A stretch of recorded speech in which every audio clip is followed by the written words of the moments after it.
एतमादपुर में वकीलों का जोरदार प्रदर्शन। बुद्धि शुद्धि हवन कर सरकार को संदेश।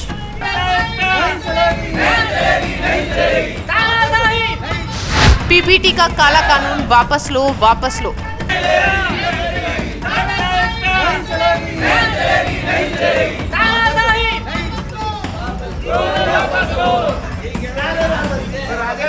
पिछले कई दिनों से एतमादपुर तहसील में अधिवक्ताओं का धरना प्रदर्शन चल रहा है। आप देख रहे हो अधिवक्ताओं का जमकर नारेबाजी होती हुई दिखाई दे रही है यहाँ पर, क्योंकि इनका कार्यालय में जो प्रदर्शन है वो आज हवन करके किया गया है। और इस प्रदर्शन का एक संदेश है जनता के बीच और सरकार के बीच कि आपको अपनी मांगों से पीछे हटना पड़ेगा, आपको कहीं ना कहीं वकीलों की मांगों को सुनना पड़ेगा। आज हम इनसे बारी बारी से राय लेते हैं, क्योंकि कई दिन से ऐसी गर्मी में ये धरने पर बैठे हुए हैं।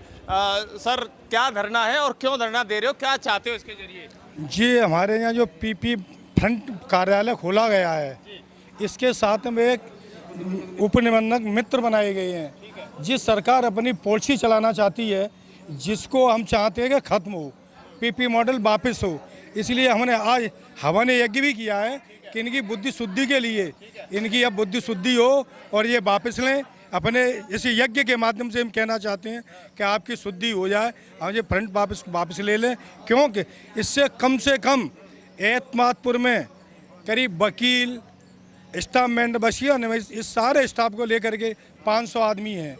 500 का यदि एक घर में 5 मेंबर हैं तो कम से कम 2,500-3 हज़ार 4,000 एक तहसील पे 5,000 आदमी बेरोजगार होने जा रहा है। ये ओनली एतमादपुर तहसील पे है या बाहर की तहसीलों पे भी है? रुक जाओ ना।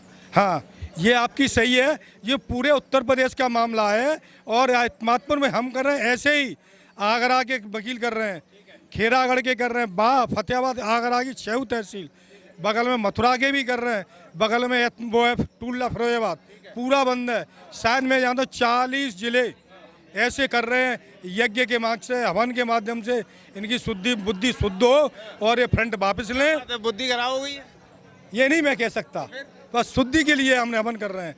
कहीं हो के कमी हो तो ये अब शुद्धि हो और फ्रंट वापस लें, और ये दावत जैसे चलता है, विधिवत कार्य पहले से चलता रहा है, ऐसा ही चले। इससे कोई परेशानी होगी अगर ये पीपीटी लागू होती है तो? बहुत बड़ी परेशानी है इसे लागू करने से। और आज बुद्धि शुद्धि हवन का मतलब जेठ का महीना है, जो तपिश का महीना कहा जा सकता है। अधिवक्ता समाज उबल रहा है और इस तपिश में हमारी आशा यही कर रहे हैं कि कम से कम सरकार की बुद्धि शुद्ध हो जाए।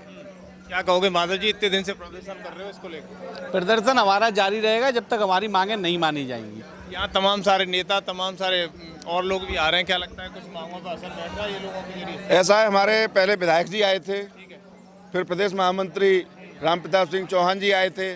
आज हमारे बीच पूर्व ब्लॉक प्रमुख और किसान मोर्चे के ब्रज क्षेत्र के संगठन के अध्यक्ष हैं जगवीर सिंह तोमर जी भी आ चुके हैं। तो सब लोगों का समर्थन मिल रहा है, हमारे जो जितने जनप्रतिनिधि हैं उनका समर्थन हमको प्राप्त हो रहा है। समर्थन मिल रहा है, लेकिन ट्रुथ कड़वा होता है। इन लोगों को ये नहीं है कि अपनी आवाज़ को वहाँ तक उठा लें। नहीं, हमने इनको ज्ञापन दिया है मुख्यमंत्री के नाम, और हमारी आवाज़ ऊपर मुख्यमंत्री के नाम, स्टाम्प पंजीयन मंत्री के नाम जो ज्ञापन दिया है इनके द्वारा पहुंचाई जा रही है और इनका पूरा सहयोग मिल रहा है। और हम चाहते हैं ये निजीकरण सरकार खत्म करे, निजीकरण का हम पुरजोर विरोध करते हैं। क्या कहोगे आप, छोटे वकील? बड़ी उम्मीदों की सरकार थी, हमने इस सरकार से बड़ी उम्मीदें लगाई थी। मोदी जी 2014 में आए थे तो उन्होंने बड़े बड़े सपने दिखाने का काम किया, लेकिन हमें ऐसा लग रहा है कि हमारे हाथ से रोजगार जा रहा है। तो हम सरकार से यही कहेंगे कि पीपीपी मॉडल या कोई भी मॉडल हो, उसमें दस्तावेज लेकर स्टाम्प वेंडर या अधिवक्ताओं का कोई भी उसमें रोल होना चाहिए, उन्हें बिल्कुल उससे बाहर नहीं करना चाहिए। मैं इसी के साथ सरकार से यही मांग करता हूं कि हमारी रोजी रोटी जो छीनने की साजिश रची जा रही है, उस पर ध्यान देते हुए इस पीपीपी मॉडल को पूरी तरह से वापस किया जाए। इसको मॉडल खत्म नहीं होता है तो आप लोग क्या करोगे?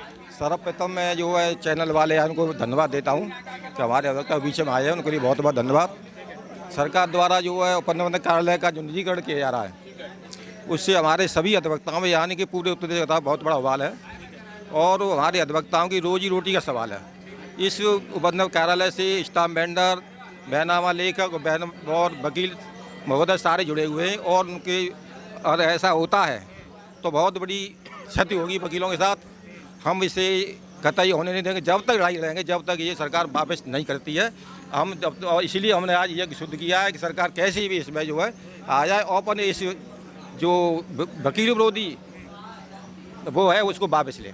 तो ये देख रहे हो, अधिवक्ताओं का सीधा संदेश है कि हम जब तक वापस नहीं लेंगे, जब तक हमारी मांगों को पूरा नहीं किया जाएगा। जैसा अभी देख रहे हैं कि सरकार की तरफ से पूर्व ब्लॉक प्रमुख, भाजपा के वरिष्ठ नेता हैं और किसान संगठन के बड़े नेता भी हैं। क्या लग रहा है, आप इस तरह की मांगें वकीलों की हैं, उनकी मांगों पर कितना सरकार अमल करना चाहिए या नहीं? नहीं, अमल करना चाहिए, क्योंकि ये लोग बेरोजगार होंगे और मैं ज्ञापन लेने आया हूँ यहाँ पर, और इन लोगों ने जो कहा था और मैं इनकी जो आवाज़ है माननीय मुख्यमंत्री तक और जो पार्टी के संगठन मंत्री हैं, प्रदेश अध्यक्ष आदि भूपेंद्र चौधरी जी, वहाँ तक इनके ज्ञापन को मैं पहुँचाऊँगा और जल्द ही निस्तारण की तरफ हैं।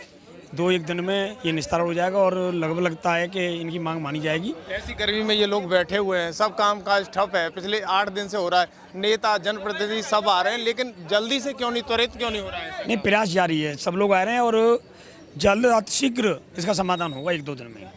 तो ये देखिएगा, बहुत सारे यहाँ पर वकील लोग मौजूद हैं और इन लोगों ने कहा कि जिस तरीके का प्रदर्शन है उस पर जरूर अमल किया जाएगा और जरूर कार्रवाई होगी। देखते रहिए खबर एक्सपर्ट की ग्राउंड रिपोर्ट।